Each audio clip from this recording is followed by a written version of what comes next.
تم سب بچے بیٹھے ہو، والدین کو اپنی جنت بنا لو، ماں باپ کو اپنی جنت بنا لو، ان کی دعا لے لو۔ میرے نبی نے فرمایا کاش میری ماں زندہ ہوتی۔ ماں کا خاص طور پر مینشن کیا، میری ماں کیوں کہ باپ کو تو دیکھا ہی نہیں اور ماں کو دیکھا ہے 6 سال۔ میری ماں زندہ ہوتی اور میں عشاء کی نماز کے مصلی پہ کھڑا ہوتا اور میرے گھر سے میری ماں کہتی محمد، تو میں ماں کے لیے نماز توڑ دیتا۔ میرا نبی کہہ رہا ہے۔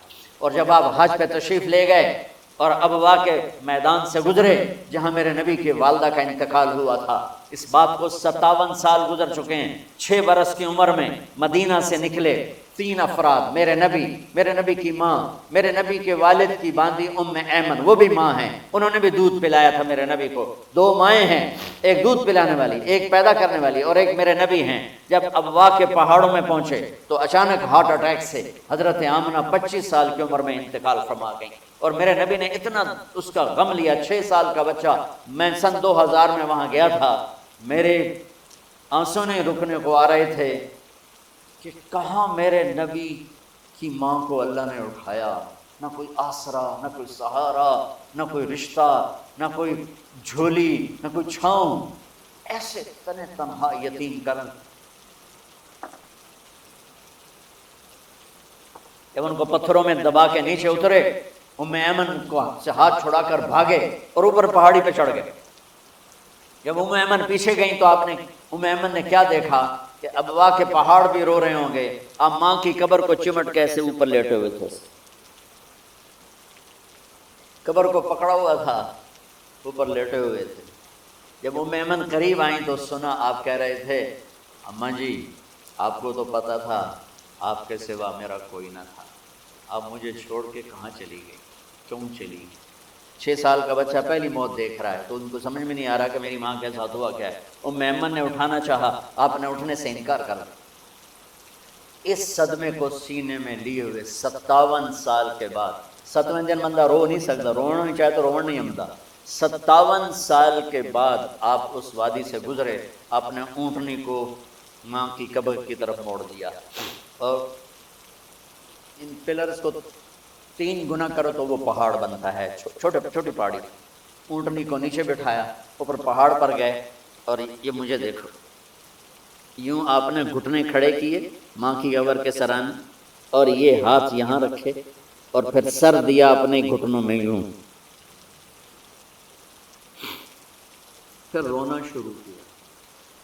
اتنا روئے، اپریل کا مہینہ تھا، دھوپ سر پہ پڑ رہی تھی، ہم تو ٹھنڈی دھوپ میں بیٹھے، شدید دھوپ میں بیٹھے تھے، اور اس کنڈیشن میں یہ بچوں کا سٹائل ہوتا ہے جب لمبا رونا ہو تو وہ یوں بیٹھتے ہیں سر اندر دیکھ۔ اتنا روئے کہ آپ کی داڑھی ساری آنسوں سے بھر گئی، سینہ تر ہو گیا، احرام تر ہو گیا، اور کئی گھنٹے بیٹھ کے روتے رہے۔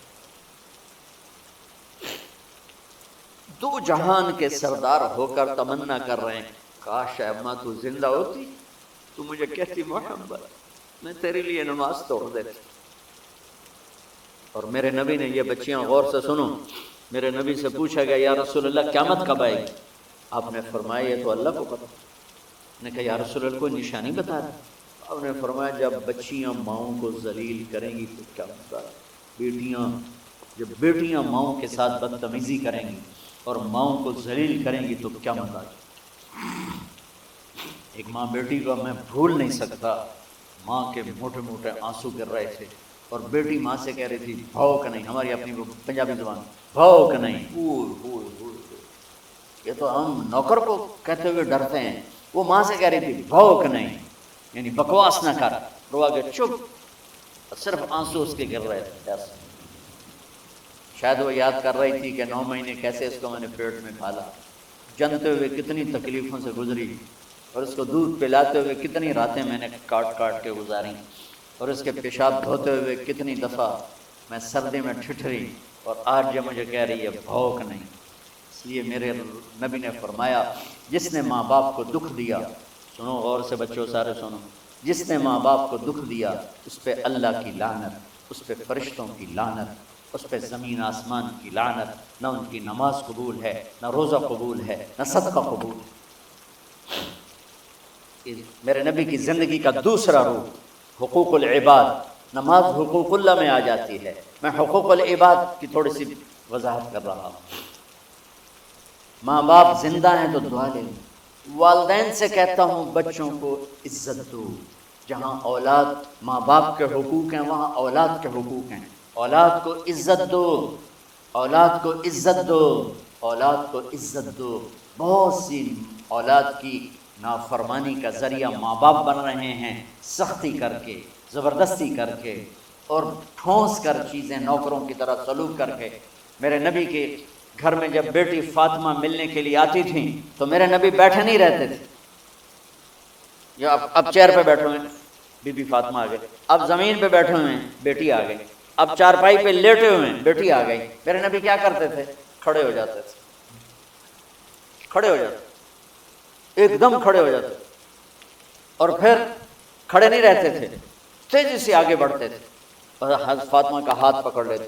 یہ والدین غور سے سنو، حضرت فاطمہ کا ہاتھ پکڑ لیتے تھے اور ہاتھ پکڑ کے مجھے دیکھو یوں بوسہ لیتے تھے، بیٹی کا بوسہ لیتے، پھر ہاتھ چھوڑتے نہیں تھے، ہاتھ پکڑے پکڑے لاتے لاتے لاتے ان کو چارپائی پر پہلے بٹھاتے تھے پھر خود بیٹھتے تھے۔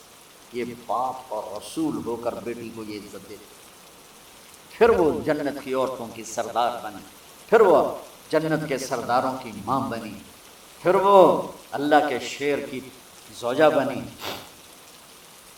تو والدین سے کہتا ہوں کہ اپنے بچوں کو عزت دو، عزت دو، عزت دو، عزت دو۔ پھر آپ سے زندگی کے بڑے فیصلے ہیں شادی، آپ لوگ اکٹھے پڑھتے ہو لڑکے لڑکیاں، اپنی شادی کے فیصلے خود نہ کرو، اپنے ماں باپ کے حوالے کرو، اس میں شرافت بھی ہے، اس میں برکت بھی ہے، اس میں رحمت بھی ہے، اور اس میں والدین کی دعائیں بھی ہیں۔ کورٹ میرج کو ہوا نہ دو، boyfriend girlfriend culture ہمارا نہیں ہے، میرے نبی کے طریقے میں مرد اور عورت کا صرف نکاح سے تعلق ہے، اس کے علاوہ سب جہنم کی آگ ہے۔ اور والدین سے کہتا ہوں کہ اپنے بچوں سے پوچھ کے رشتے کرو، زبردستی مت کرو۔ میرا معاشرہ بہت سنگین قسم کے جرم کا شکار ہے، بچوں پہ مسلط کر دیتے ہیں، ایتھے ہی کرنی ہے، جٹائیں جی کرنی ہے، بٹائیں جی کرنی ہے، پتہ نہیں آئے کتنے جٹ بٹ، چلو تم ناراض نہ ہو، راجپوتاں جی کرنی، میں راجپوت ہوں، میں اپنی قوم کو بھی رگڑ دیتا ہوں، راجپوتاں جی کرنی ہے، کرنی ہی کوئی نہیں۔ یہ ظلم و ستم اولاد پہ مت کرو، اپنی بچی سے پوچھو، اگر بیٹی ہاں کرے تو پھر قدم اٹھاؤ، اگر بیٹی کہہ دے میں نہیں کرنا چاہتی تو وہ نافرمان نہیں ہے، اللہ کے واسطے میری سنو، صرف تم نہیں سن رہے ہو، اس کیمرے سے لاکھوں کروڑوں لوگ سن رہے ہیں۔ اگر بیٹا یوں کہہ دے کہ ابا میں نے یہاں شادی نہیں کرنی، میرا جی نہیں چاہتا،